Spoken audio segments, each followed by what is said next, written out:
This video is sponsored by Full Reptile Collective, brought to you by Dan Hardy. Head over to their website at fullreptile.co.uk where you can find anything from training gear, t-shirts, hoodies, all the way to coffee. For an exclusive 10% off, use Dan Said So at checkout. Make sure to also check out their YouTube channel for some of the best MMA content out there, bar my own. Let's get back to the video. What's up guys, welcome to our first review show at the desk. We've done lots of live reviews before, but this is the first one I'm just going to do pre-record. Put it out there guys and just see what you guys think. You know, we're just going to have a quick look at what UFC Vegas 55 was, which was Holm versus Ketlen Vieira.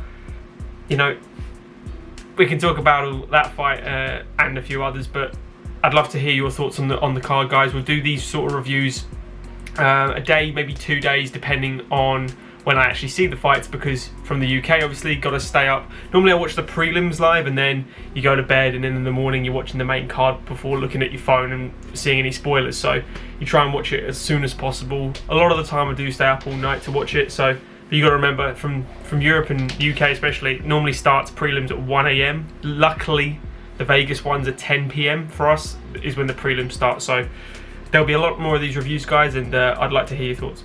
Right, we'll give a couple quick shout outs because I'm not going to go in depth in all the fights, but just Sam Hughes and Chase Hooper, massive congrats to them, because Sam Hughes did more than I thought she would do against Elise Reed. Dominated, to be honest. The elbows from Mount were devastating, and I'm really happy she got the finish. And same with Chase Hooper. I think he's cemented himself as a UFC fighter now. He's absolutely correct in his words. I love the bloke. I think he's really good. I think Philippe Colares was not a joke to have. I thought he had a big learning curve when he fought Alex Caceres, and now he's kind of put himself on the map in the UFC now. Super young, dynamic, got the world at his feet. So I like Chase Hooper a lot, and I'm really happy he got the finish as well. All right, we go over to Jonathan Martinez, guys. Jonathan Martinez, I made a video about him and Vince Morales, and I said in that video, if you go back and watch, Vince Morales is going to get absolutely destroyed if he does not learn how to defend a leg kick. What happened in that fight? Jonathan Martinez chopped his leg to bits. Absolutely smashed it to bits. Vince Morales has decent movement, great boxing in the pocket, and he's very tough. They're the only attributes I give him, because the wrestling he doesn't seem to use. I know he's got it. I know he's got it. Use it, mate. He needs to learn how to defend a low kick or throw leg kicks of his own. Jonathan Martinez was just toying with him at some points and dashing in and out of range.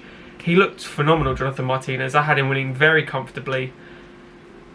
I love the bloke as well. I'm just really happy for him. Jonathan Martinez looked really good. I don't know what's next for him, but he's 28 years old now. He's 16-4 as a record. Vince Morales, I would be shocked if he's in the UFC, to be honest.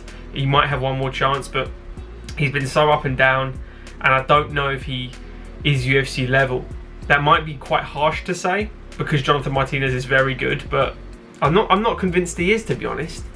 We head over to Medic versus Morales. Morales came out like a bat out of hell, didn't he? Swinging, looping shots over the top continuously. And Medic just played the game. He got clipped a few times early on, played the game, kept the range perfectly, adjusted himself, set up with that jab, busted Morales up, and then when he got him rocked a couple times, Morales was all over the shop, didn't know what to do, knocked him down, 3 times until the ref jumped in. But Medic is a problem, man. He looks good. I wouldn't be surprised. This was at 155 as well, obviously. Morales is up in weight, so I wouldn't be surprised if Medic makes a little run into that ranking system very soon. Next fight, guys, Gelton Almeida versus Parker Porter. Very hard not to say Parker Porter with the size of him, but for me, this was a really odd fight to assess, because Gelton Almeida, light heavyweight, going up to heavyweight against someone that cuts to the 265 limit. I thought Gelton would be very undersized, and I thought that might play a factor. I still thought Gelton is better everywhere, and I thought he would win. But I thought if there's a possibility Parker Porter's weight is going to contribute to his success later in the fight. Gelton Almeida is massive, and he looked incredibly in shape. Like, he looked ridiculous. He looked like a superhero. So he's a problem as well. 16-2 is a record now. It looks like he might be bouncing in between weight classes. As long as, I'm assuming for heavyweight he just didn't cut weight. He's not like bulking up. So as long as he can make light heavyweight, no problem, which I don't think he's ever missed weight as far as I'm aware. But I don't know him that much from a regional scene. But from Dana White's Contender Series onwards, you know, he's looked good. Ugly Joe. This guy, man, everyone's well happy for him. Got that kind of like bulldog-esque from behind. You know how Aspinall kind of got Arlovsky from the neck after he rocked Alan.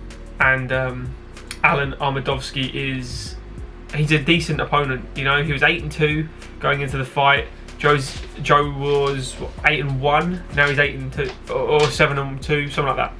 Some of the records. Let me get it up. Yeah, so 8-2 now, Joseph Holmes, and fell to 8-3, Alan Armadovsky. So yeah, it's I'm well happy for Ugly Joe. He really deserves this. He's got some really underrated grappling. You know, grappling for the 185 division is going to be a problem, especially with the length. And he's not a bad striker either. He controls range really well. He moves in and out very nicely. He set up that right hook beautifully as well. Like he's got some really bad skills. This next fight I've got a problem with. Jung Young Park v Eric Anders. Another video I made, and I said I don't see how Jung Young Park is going to deal with the pressure and the size of Eric Anders, and he didn't deal with it. He did not deal with it. Fuck that judge. Eric Anders won both of the first 2 rounds. He did. There is not... Jung Young Park didn't do anything. He just grabbed a guillotine and went against the cage. If you're saying he defended takedowns, you could argue that. But also, they're not takedowns. Eric Anders is setting his own traps. He's grabbing a leg not to take you down, but to get into the clinch, to work the dirty boxing, to grind on him, to wear on him, because he knew himself his gas tank was compromised. He was slowing down dramatically, and that's how he was doing it against Park. He was landing clean shots in that second round as well. Park definitely won the third, 100%, because Eric was gassed, and that's when Park made a game plan. I do not rate that win for Jung Young Park. I think that is bad judging, and the shock on his face when he won, he was screaming. Like, I think Eric Anders won that fight. Richie v Viana. Viana had a really good first round. I gave her the first round because her striking looked really sharp. She was catching Richie cleanly, and when Richie did get the takedowns, which were beautifully executed, might I add, she didn't do anything with them. No damage at all. Second round, Viana does catch her with that spinning back fist, and it was really, you heard the thud of it as well. But Richie, for me, she worked too much. She got too many takedowns. She did control the fight. She didn't damage Viana in 15 minutes, which concerns me. But she's treating this as a sport, not a fight, as it were. And that's the Bilal Muhammad approach. You know, I like that approach with some girls. Caitlin Chikagian has that approach as well. You win the rounds, not the fight. The fight will come. Alright guys, so these last 3 fights, my lights turned off. So, Chidi Kawani versus Dusko Todorovich. Dusko's a real problem for some people. If he didn't gas out in that 4 minutes, because I don't think he knew how good Chidi's takedown defense and grappling was. Chidi just showed how good his level is. And that 80-inch reach at middleweight is a problem. Chidi is here to stay, and he has some fucking vicious knockout power. Because for an 80-inch reach guy, you'd expect him to hit you completely at the end of the shots. You know, like an Amanda Nunes kind of shot. He has some short-range power. He really does. Very steep AS power, short hooks, and that's how he beat Dusko, man. He just cleanly shut him out. He knew he was done, walked away, beautiful walk-off as well. And that's what you got to do. I mean, Chidi Kawani is a badass, and I can't wait to see him again. The next time I do a who wins, I will do one for Chidi. Next time he fights, I will do a who wins for him, because I ran out of time to do a lot of these. If you'd like to see any specific who wins, by the way, guys, just drop comments on any video, to be honest, and I look at all comments. So I'm not sure who he's going to fight next, but he needs a ranked opponent, I think, Chidi now. Top 15 for sure. Michel Pereira v Santiago Ponzinibbio. Great fight. This was the people's main event. Brilliant fight. Santiago Ponzinibbio won round 2 and 3. He won rounds 2 and 3. Michel Pereira won round 1 decisively. Controlled range, beautiful lateral movement, in and out karate point style fighting, but landing heavy shots. Butchering the leg as well of Ponzinibbio. Front kick up the middle, wearing him down, gassing him out, making Ponzinibbio load up and overswing every shot. Ponzinibbio reacted really well in the second round, clipped him, backed him up against the cage and started hitting him in the body, and he implemented the low kick. Dean Thomas needs to get a grip as well here, because they asked Dean Thomas what can he do here when they go to the corner team, you know, when the commentators ask the specialist what to do, and he said, he's got to slow the movement down by hurting him or stopping the movement. It's like, thanks Dean, yeah, thanks. How though? And I'm shouting at the TV going, chop his leg down, stop the lateral movement. If he's moving, hit something to stop the movement. Don't just say stop the movement. You're meant to be the specialist. People watching this that don't compete or haven't done martial arts and just watching it, you've got some guy just saying, he could hurt him, that will stop it. It's like, nice one, Dean Thomas, nice one. But yeah, for me, guys, Santiago pushed the pace in rounds 2 and 3. Third round was close. First round, Michel Pereira. Second round, Santi, for sure. Third round, I'm not upset that Michel got the decision because it was very, very close. But like when you get to Jun Young Park and Eric Anders, I'm upset Eric didn't get the decision because he clearly won 2 rounds to me. And I've watched the fight 3 times now to just clarify that. But yeah, Santiago for me, guys. He hasn't lost a step, to be honest. I think Pereira's a really dangerous opponent, especially since he stopped backflipping and kind of controlled his own range and pace. So Santi, 28-6 now as a record. That's great. It's a great record. He's got some great wins. He has been knocked out by Li Jingliang, you know, but he's got some great wins recently as well.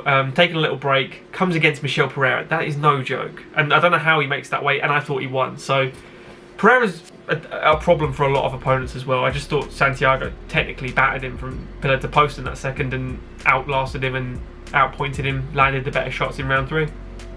Which brings us to the really lackluster main event. I said Holly Holm would win this fight on my video if she hasn't lost a step from being off for 2 years. She has lost a step and she still won. She didn't get the decision. I don't know how. I've had her win in 4 rounds. 1, 3, 4 and 5. Round 2, definitely Ketlen Vieira. Like, that choke was close. Holly did bloody well, but Holly won that fight. I think it's a bad judges' night, to be honest with you, and it's probably cost a lot of gamblers out there a lot of money. Like, I didn't bet on this card at all. If I would have bet, I would have bet Santi, Chidi, Eric and Joe Holmes. They were like the 4 I was going to bet.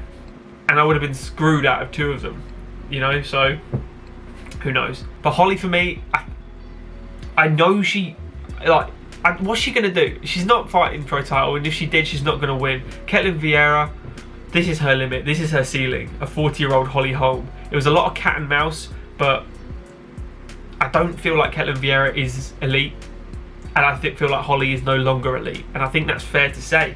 I think they both lost a step. Holly looked tired very quickly. Every kick she was doing was kind of, you could read it, it was very telegraphable. Is that the word? If you've telegraphed a kick. You know, it used to just fire from the hip. You can't even see it coming. No feints, no twitching. Very Stephen Wonderboy Thompson. And this time, you know, Ketlen was just moving out of the way a lot of it. She was successful in a lot of things. I just thought Holly was better. And I'm a little gutted that she didn't get the win because I did have her winning. But I'm not completely upset Ketlen won. But if you look at it, I don't know how she did win. So there it is, guys. UFC Vegas 55 full review.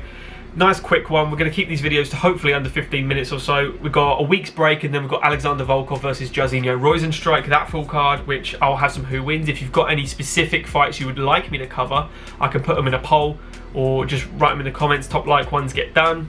I'll try and do as many as I can. There's some good fights on that, and obviously UFC 275 the week after that. There's going to be some awesome fights coming up, man. But thank you all for watching. Enjoy your week's break, and then we'll see you back for the week after with Jairzinho and Volkov. Cheers, guys.